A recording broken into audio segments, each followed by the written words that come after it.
Hello, Roger Gallegos, founder and CEO of Beacon Marketing. Thank you for joining me today. I hope you're having a great day, great week, and a great everything overall. Today, in this week's video, I want to talk to you about selecting the correct marketing channels. I wrote a blog that goes along with this, and it's the need to have an integrated or in other words, using multiple marketing channels together. So I will put the link to that blog in the description for this video. But today we're going to focus on how to choose the correct marketing channels. And something that I've talked about before, and I've done different things on it. But one of the important things about using the correct marketing channels is really you're engaged with the audience and you're trying to tell your story so you can either create awareness for your business, your services, your products, to engage and educate your audience, to get them to convert to what you're selling, or to retarget and re-engage your target audience. Those are the kind of the four reasons, the four purposes for developing content. And the marketing channels is how you deliver your content to your target audience. And in 2019, it's best to take an integrated approach. So I will, like I said, I'll include the link to my blog so you can see why that's so important.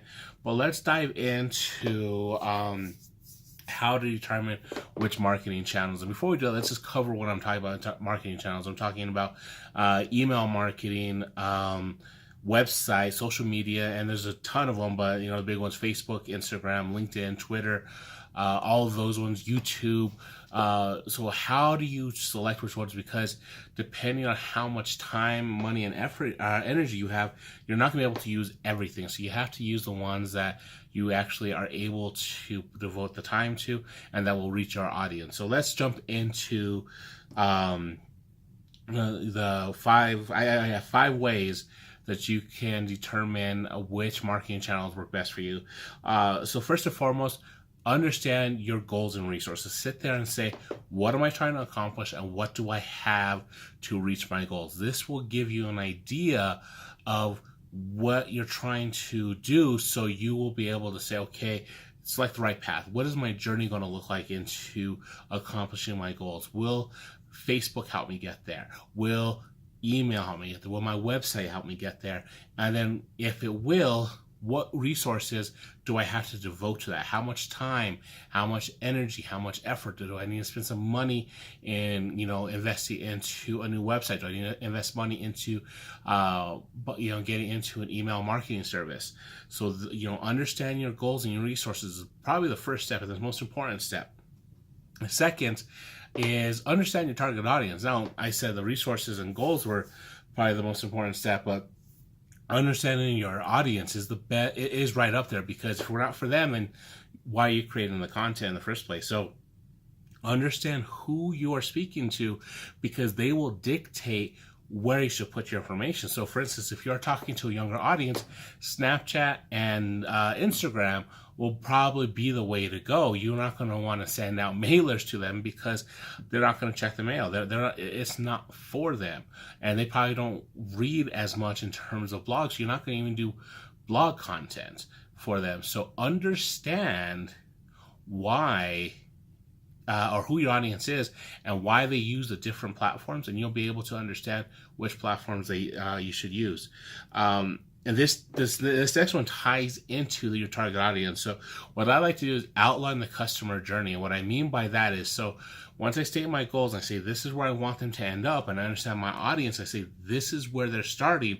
What are the waypoints in between that I want them to follow, and that will help you map out where you want to put those touch points in terms of your contact with them. And so, do I want them to go to my blog first? Okay, how do I get them to my blog? I need to probably send them an email. So I need email marketing and I need my blog. Or I want them to see my content on social media. What social media channels? Okay, so I want them to be on Instagram. So I need an Instagram account, and I need to start collecting my resources so I can create images and content for Instagram.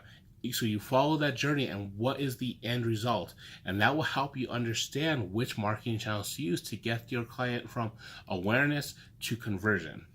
And that, again, is part of what I've always preached. This is the fourth thing: is create a larger strategy. So once you have that, create a larger strategy for everything that you're doing. So sit there and say, that's one service or product. So create a strategy that encompasses everything. That says, okay, here are my goals. Here's my target audience. Here's what I'm going to use to achieve my audience. Here's what my competition's doing. So I understand how I could fit in and create a better messaging and maybe fill in some gaps in terms of an underserved audience. Here is how I can better create messaging that's going to target the clients that I want to target. Here's how I state my UVP. Create a strategy that ties all this together.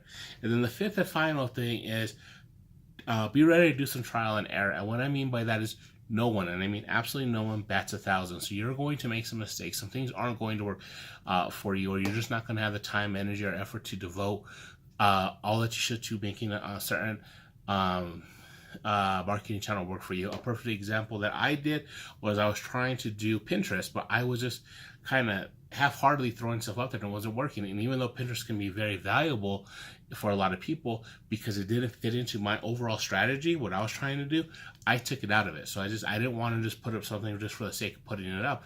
So I took it out of my overall practice. And sometimes you have to do it. You have to sit there and say, this just isn't working. It doesn't mean that the platform itself isn't valuable. It just means it doesn't fit within your strategy and what you're trying to do. So recap real quick. So first and foremost, you want to understand your goals and your resources. So outline what you want to accomplish and how you're going to get there. Detail your target audience. This is who we are targeting. Map out a customer journey. So how are they going to go from awareness to conversion and then to retargeting, and which marketing channels are you going to use along the way. Then put it all together by saying, creating a larger strategy so you understand how everything's going to work together. So you just map out all your day-to-day activities to create a more cohesive plan so everyone in your team is on the same page. And then lastly, be ready to do some trial and error. Evaluate what you're doing, make sure that you make corrections where needed, and then you reinforce the positive action by saying this is working, so let's keep doing it, and how can we apply the same principles to other areas of the strategy.